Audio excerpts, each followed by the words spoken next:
दोस्तों, सरल और लाभदायक चैनल में आपका स्वागत है। आपने अभी तक मेरे इस चैनल को सब्सक्राइब नहीं किया है, तो आप लोगों से अनुरोध है कि मेरे इस चैनल को सब्सक्राइब करें, जिससे कि आप लोगों को मेरी वीडियो आसानी से मिल सके। दोस्तों, आज मैं आपको एक ऐसे महामंत्र के बारे में बताऊंगा, जिसके जपने से आपके सभी तरह के ऋण समाप्त हो जाएंगे। शास्त्रों के अनुसार इस महामंत्र को कोई मनुष्य सिद्ध कर ले तो वह एक बार भी इस मंत्र का जाप से ही पूरी तरह ऋण मुक्त हो जाता है। मैंने भी इस मंत्र को अपने जीवन में अपनाकर देखा हुआ है। इस मंत्र में बहुत ही शक्ति है। सिर्फ हमें इस मंत्र और इसके देवता में श्रद्धा होनी चाहिए। आज मैं आपको बताता हूँ इस मंत्र का जाप कैसे करना है और यह मंत्र कौन सा है।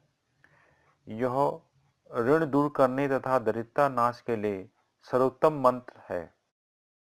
प्रत्येक मनुष्य को इस मंत्र का नित्य जप करना चाहिए।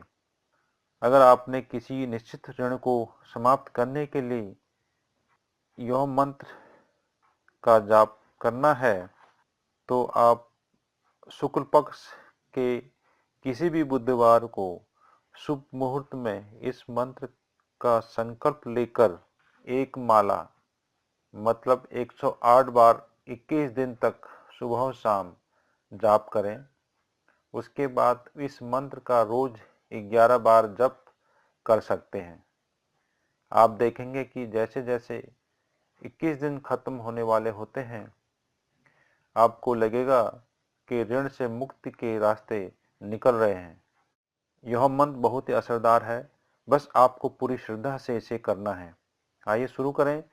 सबसे पहले स्नानादि करके साफ कपड़े पहनकर अपने पूजा स्थान में आसन बिछाकर शुद्ध होकर आचमन करें और संकल्प लें। दाएं हाथ में थोड़ा जल लेकर अपना नाम, अपने माता पिता का नाम और अपना गोत्र, स्थान और जिस कार्य के लिए या ऋण मुक्ति के लिए यह जाप कर रहे हैं वह कहकर जल को जमीन पर छोड़ दें। फिर गणपति की मूर्ति या फोटो के आगे धूप, अगरबत्ती, दीप जलाएं। गणपति को दुर्वा बहुत प्रिय है, वह अवश्य चढ़ाएं। फल फूल हो तो आप चढ़ा सकते हैं और गणपति का ध्यान करके बोले, वक्रतुंड महाकाय सूर्यकोटि समप्रभ निर्विघ्नं कुरु मे देव सर्व कार्येषु सर्वदा। फिर कहें, सर्वमंगल मांगल्ये शिवे सर्वार्थ साधिके शरणे त्र्यंबके गौरी नारायणी नमोस्तुते। और फिर गुरु का ध्यान करते हुए, गुरु ब्रह्मा गुरु विष्णु गुरु देवो महेश्वर गुरु साक्षात परब्रह्म तस्मै श्री गुरुवे नमः। और फिर नवग्रहों का ध्यान करते हुए ब्रह्मा मुरारी स्तुवांतकारी भानु शशि भूमिसुतो बुधस गुरुव शुक्र शनि राहु केतः सर्वे ग्रह शांतिकरा भवन्तु का जाप करते हुए अब इस गणेश ऋण मुक्ति मंत्र का विनियोग करेंगे। ओम अस्य श्री ऋण हरण कृतम गणपति स्तोत्र मंत्र सदाशिव ऋषि अनुष्टुप छंद श्री ऋण हर्त गणपति देवता ग्लौम बीजम गह शक्ति गौम किलकम मम सकल ऋणनाशने जपे विनियोग। अब गणपति का ध्यान करें। ओम सिंदूरवर्णम द्विभुजम गणेशम लंबोदर पदम दले निविष्टम ब्रह्मादिदेवे परिसेव्यमानं सिद्ध्यर्थं तं प्रणमामि देवम्। सृष्टियादौ ब्रह्मणा सम्यक् पूजितः फलसिद्ध्ये सदैव पार्वतीपुत्रः ऋणनाशं करोतु मे। त्रिपुरस्य बाधात् पूर्वं शम्भुना सम्यगर्जितः सदैव पार्वतीपुत्रः ऋणनाशं करोतु मे।